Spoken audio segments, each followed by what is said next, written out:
അച്ഛൻ ഇങ്ങനെയൊക്കെ പറഞ്ഞ എങ്ങനെ എനിക്ക് പോകാൻ പറ്റാ? ഞാൻ പോകുന്നില്ല അച്ഛാ. മോളെനിക്ക് വാക്കുതാ. വാക്ക്? വലിയ ഹൃദയഭാരത്തോടെയാ ഞാൻ നിന്റെ മുന്നിലേക്ക് വന്നത്. ഇപ്പൊ ആ ഭാരം ഒഴിഞ്ഞുപോയി, മനസ്സ് ശാന്തമായി.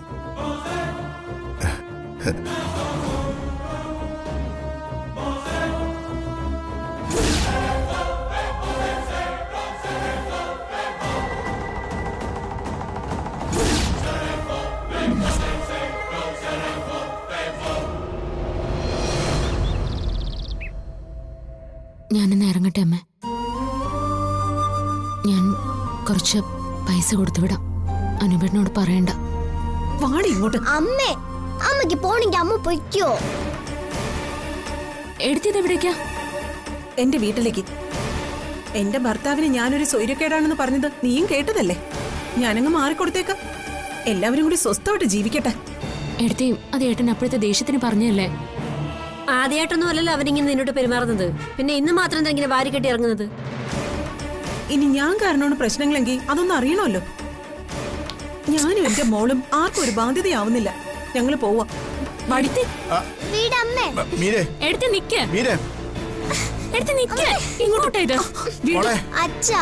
അച്ഛനും കൂടെ വാ. എങ്ങോട്ട്? അമ്മയുടെ വീട്ടിലേക്ക്. മതി സ്നേഹിച്ചതൊക്കെ. ഇങ്ങോട്ട് വാ. എന്തിനിങ്ങനെ ഒന്ന് രണ്ട് പറഞ്ഞ് വഴക്കുണ്ടാക്കി പോകുന്നേ? ഏട്ടാ, എടുത്ത് വീട്ടിലേക്ക് പോവാണെന്ന്. എടുത്തോട് പോയരുതെന്ന് പറ.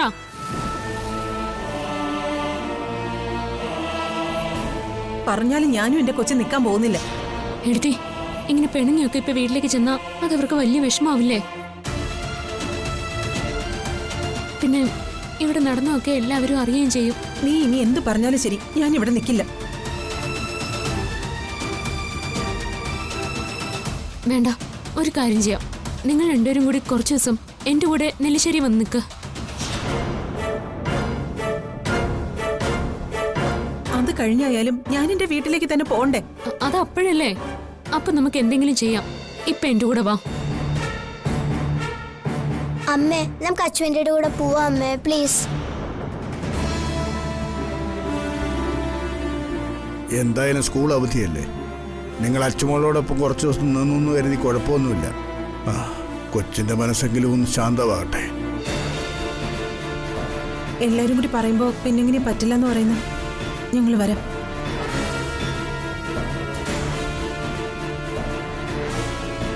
എങ്കിൽ നിങ്ങൾ കാറിൽ പോയിരിക്കെ. വാ. അച്ഛാ, ഞങ്ങൾ പോയിട്ട് വരാവേ. ആദരാൻറ്റി, ഞങ്ങൾ അച്ഛൻ്റെ വീട്ടിൽ പോവാ, ഞാനും അമ്മയും.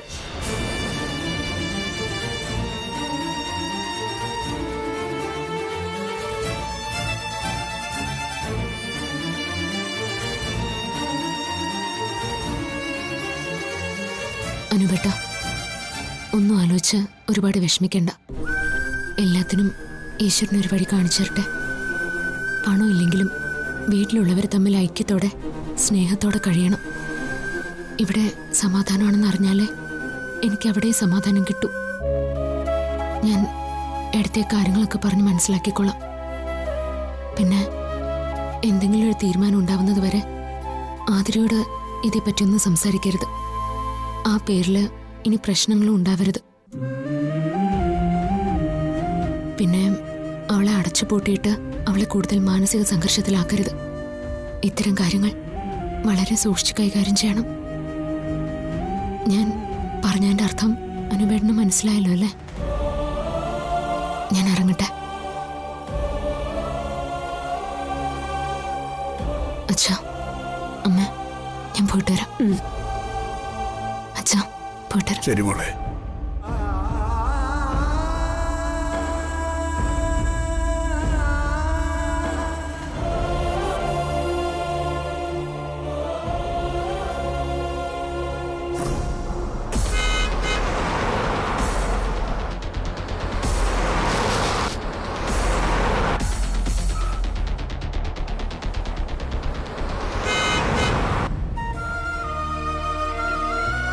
ഇന്നെനിക്ക് വലിയൊരു അബദ്ധം സംഭവിച്ചതുപോലെ.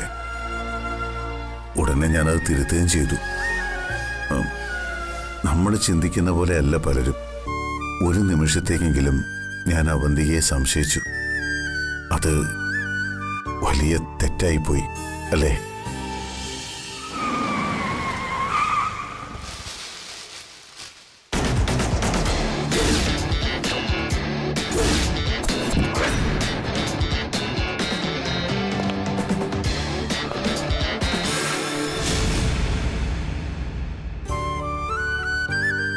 ഈ കുടുംബത്തിനും നമുക്കും വേണ്ടി രാപ്പകലില്ലാതെ കഷ്ടപ്പെടുന്നവൾ അവന്തിക.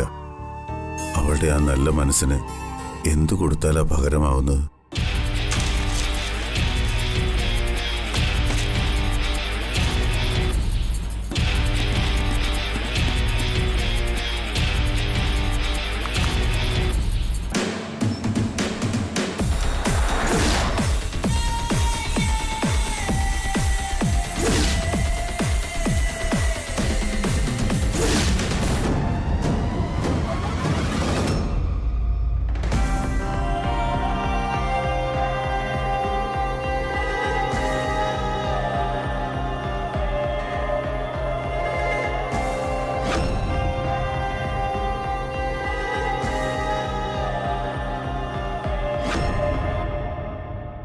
നമ്മുടെ മകൻ നന്ദൻ പുറപ്പെട്ടു പോയപ്പോൾ മൂക്കുകുത്തി വീഴാമായിരുന്ന നെല്ലിശ്ശേരി കുടുംബത്തെയും ബിസിനസ്സുകളെയും സ്വയം തോളിലേറ്റിയവൾ അവന്തിക.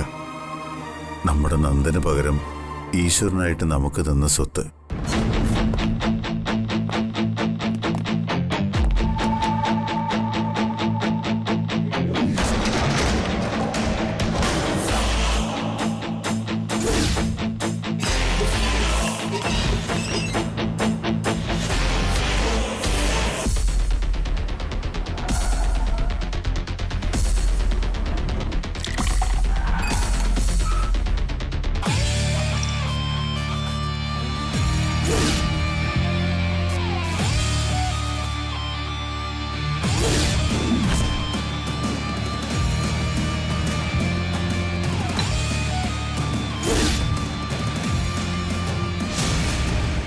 സ്വാമിജി പറഞ്ഞ പോലെ നമ്മുടെ നന്ദൻ തിരികെ വരുമായിരിക്കും അല്ലേ?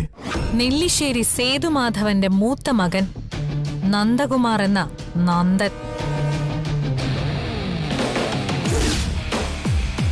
ഈ അവന്തികയുടെ ഭർത്താവ്.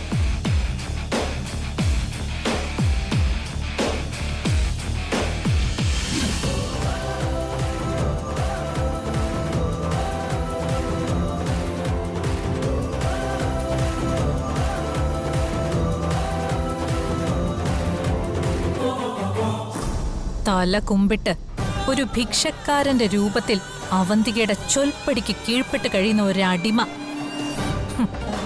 മരണം ഇങ്ങനെ കൺമുന്നിൽ നിൽക്കുമ്പോഴും വാശിക്ക് ഒരു കുറവുമില്ല. അച്ഛനുമായി വഴക്കിട്ട് വീട്ടിൽ നിന്ന് ഇറങ്ങിപ്പോയവൻ ജീവനോടെ ഉണ്ടോ മരിച്ചോന്ന് പോലും ആർക്കും അറിയില്ല. അറിയാവുന്ന ഏകയാൾ ഞാനാണ്. ഈ ഞാൻ മാത്രം. എന്നോട് എന്തിനാ ഇനിയും ക്രൂരത? എന്നെ ഒന്ന് കൊന്നു തരുമോ? ഈ പകുതി ജീവനിൽ നിൽക്കുന്ന നിങ്ങളെ കൊല്ലാൻ അധികം സമയമൊന്നും വേണ്ട എനിക്ക്. ഇപ്പൊ തന്നോണ്ടിരിക്കുന്ന ഇഞ്ചക്ഷന്റെ ഡോസ് ഒന്ന് കൂട്ടിയാ മതി. അല്ലെങ്കിൽ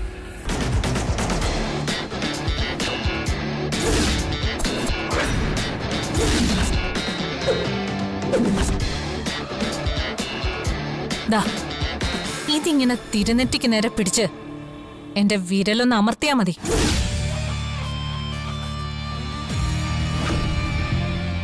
അതും അല്ലെങ്കിൽ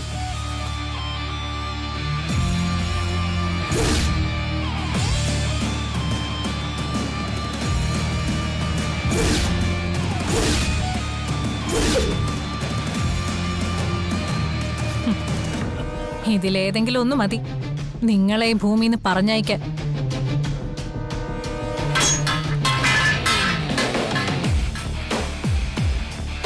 പക്ഷെ ചെയ്യാത്തത് അങ്ങനൊരു പെടച്ചിൽ അവസാനിക്കേണ്ട ആളല്ല നിങ്ങൾ. നെല്ലിശ്ശേരി വീട്ടിൽ നടക്കുന്ന ഓരോ സംഭവങ്ങൾ അറിയുമ്പോഴും ഞെട്ടലോടെ അത് കേട്ട് നിങ്ങൾ ഉരുകി ഉരുകി തീരണം. നിങ്ങൾക്കറിയാലോ ഞാൻ എപ്പോ വന്നാലും അവിടുത്തെ ഒരു വിശേഷം പറയാറുണ്ടെന്ന്. ഇത്തവണത്തെ വിശേഷം എന്താണെന്നറിയണ്ടേ? നെല്ലിശ്ശേരി സേതുമാധവന്റെ ഇളയ മകൻ സന്ദീപ് വിവാഹം കഴിക്കാൻ പോകുന്നു. വധു ഈ അവന്തികയുടെ അനിയത്തി അനഘ.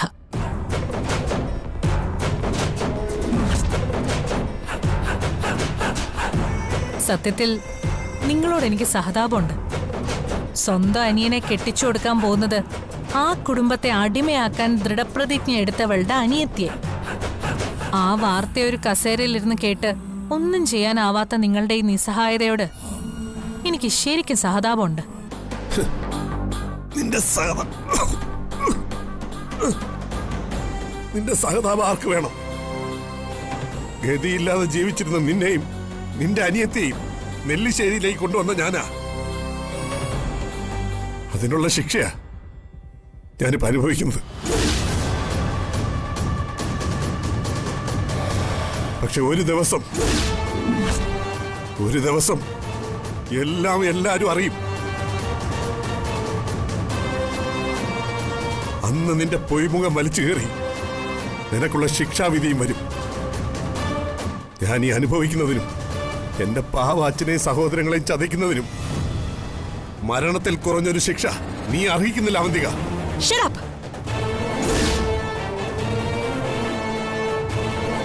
കൂടുതൽ നല്ല പിള്ള ചമയണ്ട ആരും. എനിക്കുള്ള ശിക്ഷ ഞാൻ എന്നേ അനുഭവിച്ചു കഴിഞ്ഞതാ. അതിനുള്ള തിരിച്ചടികളാ ഇനി അങ്ങോട്ട്.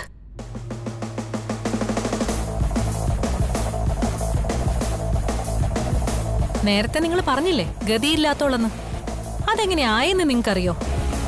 ആരാ അങ്ങനെ ആക്കിയെന്ന് നിങ്ങൾക്കറിയോ? ആ കഥകളൊക്കെ എന്റെ അനിയത്തിയുടെയും വിധിയായിട്ട് പരിഗണിക്കുന്നുണ്ടാ ഇപ്പോഴും നെല്ലിശ്ശേരിയില് ജീവന്റെ തുടിപ്പുകൾ ബാക്കി നിൽക്കുന്നത്.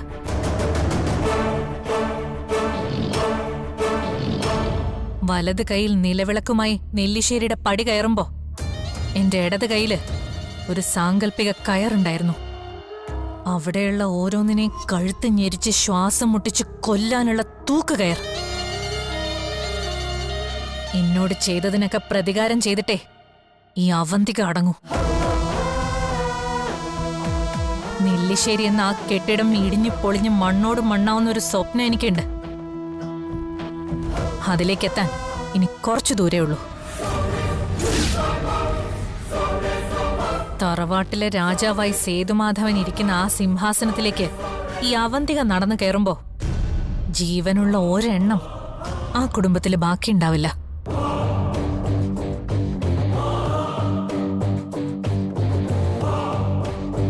മരണശിക്ഷ കുറഞ്ഞൊന്നും ഈ അവന്തികയുടെ ആലോചനയിലില്ല. നിന്റെ ഈ സ്വപ്നങ്ങളൊന്നും നടക്കാൻ പോകുന്നില്ല അവന്തിക.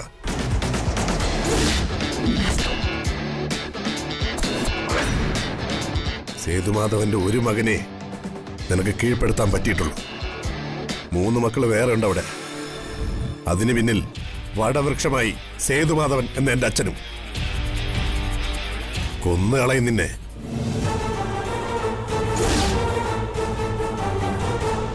അതിതുപോലെ ഭീരുക്കളെപ്പോലെ ഇഞ്ചിഞ്ചായിട്ടാവില്ല. നിർത്തണോ? കൊല്ലണോ അല്ലേ? ഇനിയും കൊല്ലണോ അല്ലേ? കുറെ ജീവിതങ്ങൾ തൊലച്ചിട്ടും ഒന്നും മതിയായിട്ടില്ല നിങ്ങൾക്കല്ലേ? എങ്കി കേട്ടോ, ഇനി അങ്ങോട്ട് എല്ലാത്തിനെയും ഇല്ലാതാക്കാൻ പോകുന്നത് ഈ അവന്തികയാ. നേരത്തെ നിങ്ങൾ പറഞ്ഞില്ലേ 3 മക്കള് വേറെ ഉണ്ടെന്ന്. ആദ്യ അവറ്റകളെ, അത് കഴിഞ്ഞ് നിന്റെയൊക്കെ ജീവനറ്റ ശരീരം കണ്ട് തളർന്നു നിൽക്കുമ്പോ സേതുമാധവനെ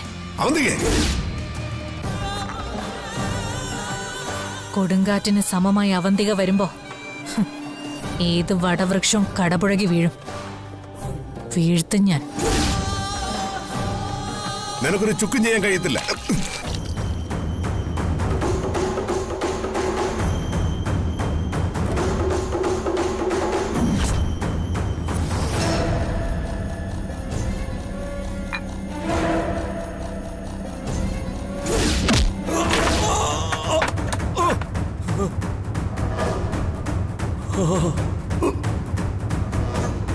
എനിക്കെതിരെ ആക്രോശിച്ച കാൽ കീഴിലിട്ട് അരച്ചു കളയും ഞാൻ.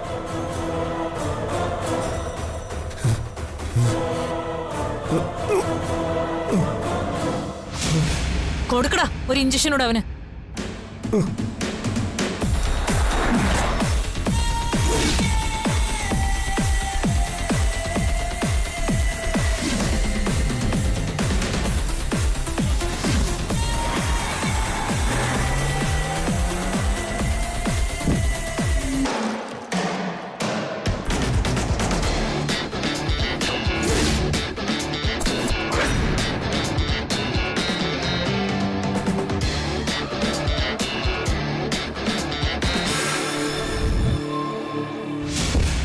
സ്നേഹാൻഡി, ആഹാ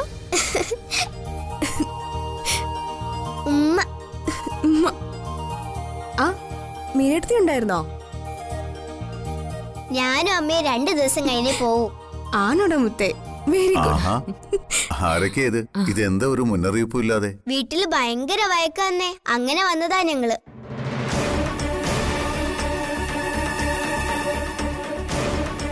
വഴക്കോ? എന്തിന്?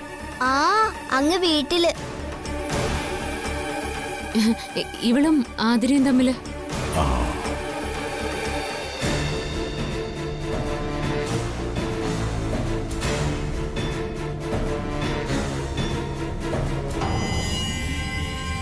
ഇപ്പോ ഇവക്ക് വെക്കേഷൻ അല്ലേ? ഇവളും ആതിരയും തമ്മിൽ എപ്പോഴും വഴക്കാ. 2 ദിവസത്തേക്ക് ഇങ്ങോട്ട് വന്നാ അത്രയും വഴക്ക് കുറഞ്ഞിരിക്കുമല്ലോ. ഇവക്ക് ഏട്ടത്തെയും കൊണ്ടുവരണമെന്ന് ഒരേ വാശി. ആ, ആദരിക്ക് പ്രായമായിട്ടും കുട്ടിക്കളി ഇതുവരെ മാറിയില്ലല്ലേ? ചിലരങ്ങനെയാ. ഇനിയിപ്പോ ആവണിക്കുട്ടി 2 ദിവസോ 2 മാസോ 2 വർഷമോ കഴിഞ്ഞിട്ട് പോയാ മതി. പഠിപ്പൊക്കെ ഇവിടെ നിന്ന് ആവാലോ. അയ്യോ അത് പറ്റില്ല. 2 വർഷം നിക്കാനുള്ള ഡ്രസ്സൊന്നും ഞാൻ കൊണ്ടുവന്നിട്ടില്ല. വേണമെങ്കിൽ 1 വർഷം നിക്കാം.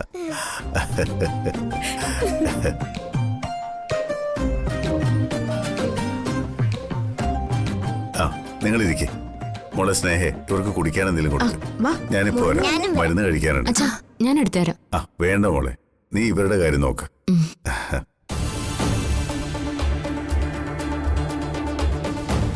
ആവണി ഇന്ന് കുളമാക്കിയേനെ. കുഞ്ഞുങ്ങളുടെ മനസ്സിലൊന്നും ഇരിക്കില്ല എടുത്തേ. അവർക്കറിയില്ലല്ലോ വലിയവര് തമ്മിലുള്ള വഴക്ക് പുറത്ത് പറയാവുന്നതാണോ അല്ലയോന്ന്. എടുത്തിരിക്കുക, ഞാൻ സന്ദീപിനൊന്ന് പോയി കണ്ടിട്ടോ.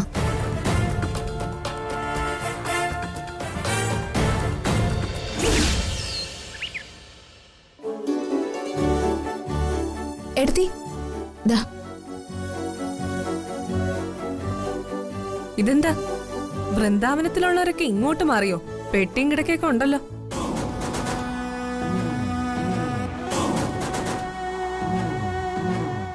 രാവിലെ ഒരുത്തി വന്നിരുന്നു, കൊറേ ഷോയും കാണിച്ചിട്ട് പോയി. എന്റെ ചേച്ചി എന്നെ തടഞ്ഞതുകൊണ്ടാ.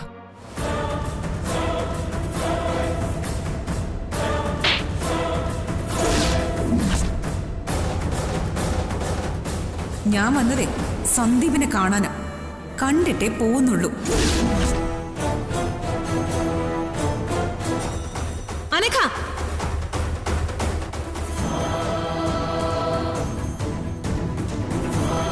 ചേച്ചി ഇല്ലായിരുന്നെങ്കിൽ അവളുടെ ഷോ ഇന്ന് ഞാൻ തീർത്തു കൊടുത്തേനെ.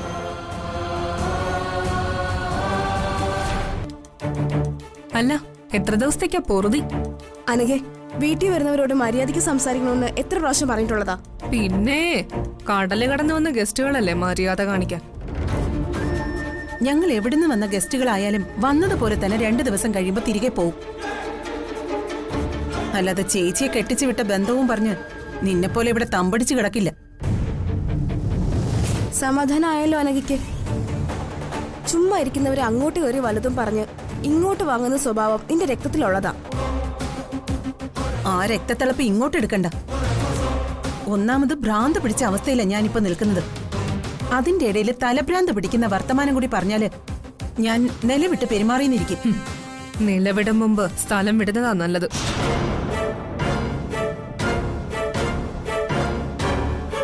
ദേ, ഒരു കാര്യം ഞാൻ ഇപ്പോഴേ പറഞ്ഞേക്കാം. അമ്മയും മോളും വലുതും തിന്നും കുടിച്ച് മര്യാദയ്ക്ക് ഇവിടെ വല്ലയിടത്തും കഴിഞ്ഞോണം. എന്റെ മുന്നിലും മുറിയിലോ എന്നെ ശല്യപ്പെടുത്താൻ വല്ലതും വന്നാ വിവരം അറിയും, പറഞ്ഞേക്കാം. സ്നേഹ, ഞങ്ങളുടെ റൂം ഏതാ? അതോടെ ഗസ്റ്റുകളൊക്കെ താമസിക്കുന്ന റൂമില്. ആ എന്നാ ആ റൂം വേണ്ട. പിന്നെ ഞങ്ങൾ അനഘയുടെ മുറി കിടന്നോളാം. മീരടുത്തി അത് അവള് പറഞ്ഞിട്ട് പോയത് നീ കേട്ടില്ലേ? അവളുടെ മുന്നിലോ മുറിയിലോ ചെല്ലരുതെന്ന്. എങ്കിൽ അതൊന്ന് കാണണമല്ലോ. അവളുടെ മുറി ചെന്നാ എന്താ സംഭവിക്കാന്ന് അറിയണമല്ലോ. എടുത്തി അവള് പറഞ്ഞതൊന്നും കാര്യമാക്കണ്ട. അവൾ എത്ര കാലം കഴിഞ്ഞാലും മര്യാദ എന്താന്ന് പഠിക്കില്ല. അതൊക്കെ നിങ്ങൾ വളം വെച്ച് കൊടുക്കുന്നുണ്ട്. അവളെ നിർത്തേണ്ട രീതിയിൽ നിർത്തണം.